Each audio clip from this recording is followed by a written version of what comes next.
Welcome back to KNN, the Kozik News Network. Breaking news in Atlanta, Georgia. The mayor has surrendered his city to the Union. We have two reporters on the scene. Over to you, Maya and Mia.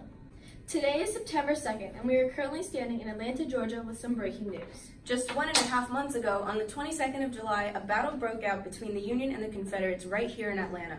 And earlier today, the mayor and citizens of Atlanta have finally surrendered the city to the Union. The two opposing sides met here in July, the Union Army being led by William T. Sherman and the Confederate Army being led by General Joseph E. Johnston. After the Union Army arrived in Atlanta from Tennessee, the Confederate Army fled due to being outnumbered and fought defensively as they retreated. Confederate General Johnston was soon replaced by General Bell Hood. Hood decided to fight back on July 20th when he attempted to push back one of Sherman's three armies located at Peachtree Creek. Although the Union suffered a great damage from this attack, about 1,700 casualties, they held their position and inflicted even more damage on the Confederates with at least 2,500 casualties. Hood remained determined. 2 days later, he sent a large group of his men at night to attack the left flank of the Union Army. Although they met the opposing side by surprise, the Union Army was able to fight Confederate divisions head-on. Throughout the day, the Confederates tried to launch a series of attacks to dislodge the Union Army, but even by sundown, they were not successful in doing so. The last full battle that took place was initiated by Hood on July 28th, but his troops were once again defeated at Ezra Church, in which the Union lost 632 men, while the Confederates lost about 3,000 men. Total casualties were 3,722 from the Union and 5,500 from the Confederates. The importance of this conflict was not only the casualties, but also its immense influence on the surrounding environment of Atlanta. Yes, as a result of the heavy artillery fire, Atlanta was left in utter ruin, leaving many families with destroyed homes and lack of resources, which had been used up by the soldiers.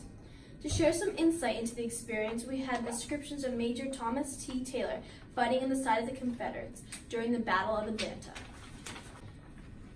Taylor explains, "There I sat under a big oak tree, only 600 yards from the main line of enemy works, from which solid shot was being thrown and case and shells too, with fearful rapidity at and over us." Here we can understand just how much the city of Atlanta was turned into a battleground. As Taylor adds, 2 columns moved up on our right, and we were both, after heavy fire, severely repulsed, and took refuge behind some outbuildings and a large white house, where they reformed. They used everything from ravines to yard and garden fences to protect themselves from the enemy's bullets. After this battle was over, General Sherman sent small groups west and south to cut off supply lines to the city. Then, on September 1st, after destroying munitions train so that the enemies could not make use of it, Hood finally pulled out of the city, leaving the mayor and citizens to surrender Atlanta to the Union the next day. In a recent telegram, General Sherman is quoted saying that Atlanta is ours and fairly won. And that's the latest from Atlanta. Back to you at the studio. Thank you for the update. We will keep you posted here at the Kozik News Network. Welcome back. Here we have our two reporters, Maya and Mia, to discuss the events of Sherman's March to the Sea and its effects on the environment. It was 1864 and the Civil War was entering its 4th year, and the end did not seem soon. The North, though, changed one thing. They made it so all Union forces were on the same page, working together. Yes, a very important point indeed.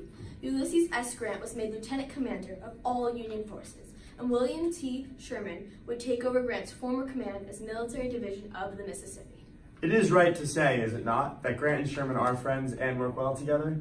Well, yes, it is. They had been friends for many years previous to these appointments, and it only seems fit that they would work well together and agree. Yes, they both agreed that their strategy should be to move in on the South from the East and West simultaneously, and that would severely hurt the Confederacy. They also agreed that one of their main goals, besides defeating the Confederate armies, would be to destroy Confederate resources and their means of transportation, their railroads. In Sherman's march to sea, his first stop was Atlanta. There, his job was to crush the Confederate Army of Tennessee that was led by General Joseph Johnston. But the battle didn't go as well as it planned. Oh, that is a short sentence. Okay. The first battle was 7 hours long, and Sherman lost 3,000 men at the Battle of Kennesaw Mountain. Sherman quickly learned it was better to outflank the Confederate army and destroy Confederate resources rather than have another bloody head-on battle like the Battle of Kennesaw Mountain. On December 2nd, at the Battle of Jonesboro, Sherman defeated Johnston and captured Atlanta. A very important victory for the Union. Yes, though Sherman didn't stop there. He continued his march to the sea. Sherman left Atlanta in flames, taking guns, shoes, and tents, and marched on to Savannah. Okay, on his way, he destroyed everything in his path. He absolutely wrecked the 300-mile by 60-mile path they took to Savannah. They destroyed all railroads, bridges, and telegraph lines on the way to the sea. They also burned all the crops and cotton on the way and emancipated all the slaves they came across. Sherman used a strategy of using up resources his army needed and destroying what he didn't need, rather than relying on supply lines. Sherman's wasteful strategy of using up whatever he came across left many surrounding women and children faced with starvation, along with many of their homes and properties being burned. In the end, after Sherman completed his march to sea, he continued up north through the Carolinas and met up with General Grant to combine armies and defeat General Robert E. Lee. Well, we're out of time, but thank you both for coming and a great report. Stay tuned here at the Kozik News Network to hear the latest updates on the Civil War. Welcome back to KNN, the Kozik News Network.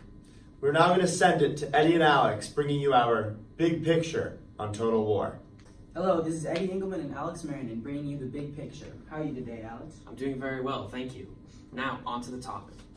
Total war, or the usage of all available resources on the part of the nation to win a war, can be used to describe the Civil War. It was really that bad of a war? Unfortunately, yes. Both sides used the resources in the United States as much as they could in order to gain the upper hand, but this ended up destroying the environment. What specifically were some of the effects of the war on the environment?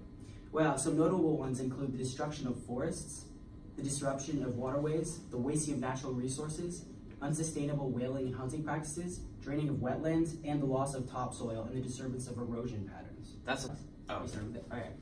Wow, that's a lot of negative effects. So you said their trees suffered a lot in the Civil War. Oh, no doubt about it. One of the most obvious examples of this was the Battle of Franklin, fought in November of 1864 in Franklin, Tennessee, which resulted in one of the worst disasters for the Confederates during the Civil War. Whoa, that is crazy. But how does this relate to your earlier point about the entire war being destructive and detrimental for the environment? Don't worry, I'm getting to that.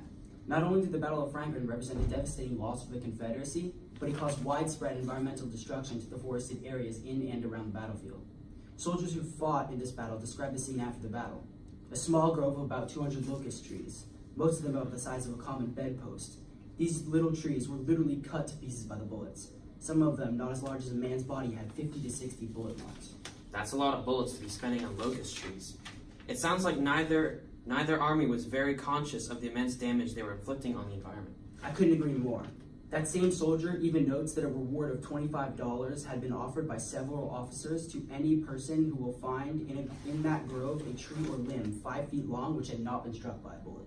Considering that account we just heard, I doubt anyone went home rich that night. Back to what you were saying earlier. There are numerous examples of battles just like the Battle of Franklin that were fought during the Civil War, killing thousands upon thousands of trees in their crossfire. Right you are. In fact, the historian Megan Kate Nelson estimates that 2 million trees were taken nationwide during the Civil War to support the troops in building encampments and supplying firewood. Wait a minute. Did I hear you right?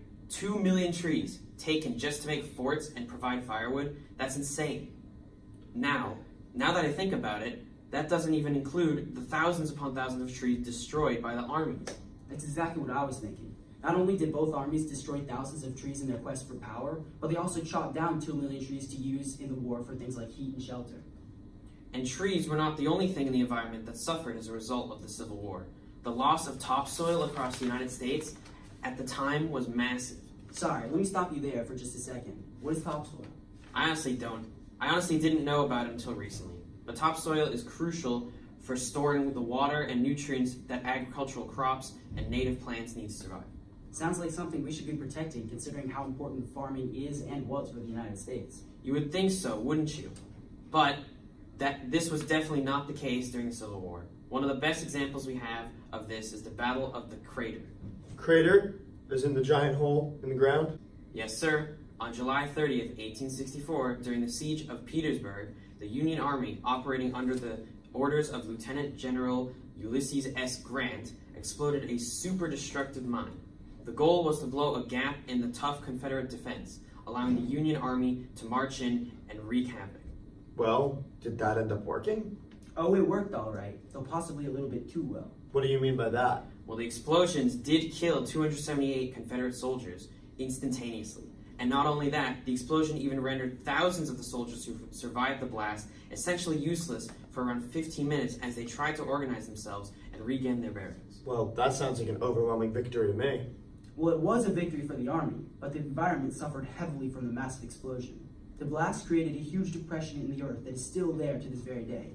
The hole itself was 170 feet long, 120 feet wide, and at least 30 feet deep. Oh, so that's why it's called the Battle of the Crater. You're correct. The battle was eventually named after the huge crater.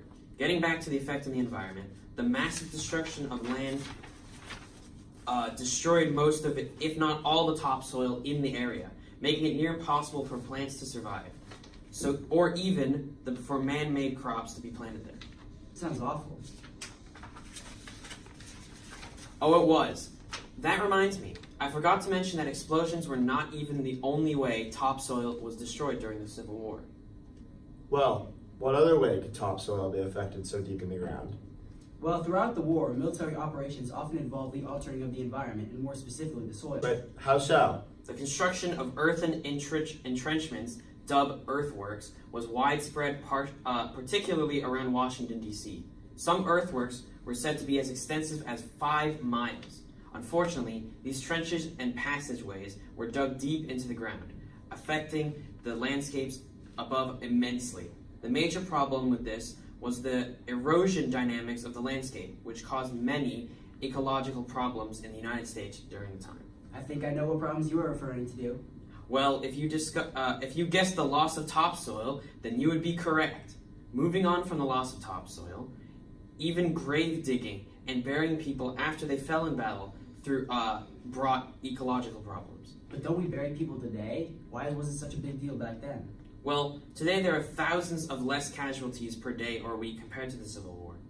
With an estimate of 620,000 casualties throughout the war, thousands of people were being buried at the same place at the same time after a bloody battle. This later became known as a mass grave. One soldier recalls the creation of a mass grave. In one corner, I see a large pile of arms and legs. Many already dead were lying on the grass, with blankets thrown over them. While not far distant, in the woods, a party were engaged in digging long trenches for sepulture. A mass grave can lead to guaranteed contamination and drastically change the soil structure. Hold on. A mass grave can lead to groundwater Oh, contamination. groundwater. Yep. It's okay. A mass grave and stuff like that. A mass grave can lead to groundwater contamination and drastically change the soil structure and microbial characteristics. Wow, the soil in the United States during the Civil War is taking a beating, huh? I can't agree with that. I can't. Oh, argue. Oh my god. I can't Stop, argue. stop. Just say I can't argue with that. I can't argue with that. Wow, it definitely sounds like total war. Not only on the armies, but also the environments. Stay tuned here for more on the Civil War. Welcome back to the Kozik News Network. Today we have a special report from one of our top reporters, Alex, who is interviewing General Ulysses S. Grant about the Wilderness Campaign. Over to you, Alex. Thank you, Josh. And with me right now, I have the Union General Grant. Oh yes, that is me. So Ulysses, how is this so-called Wilderness Campaign? It took place in Northern Virginia in an area known as the Wilderness, which is the Orange and Spotsylvania counties. Oh, and it wasn't pretty at all. We had been fighting the Confederates, who were commanded by General Robert E. Lee, for only a few days, but it felt like years out here.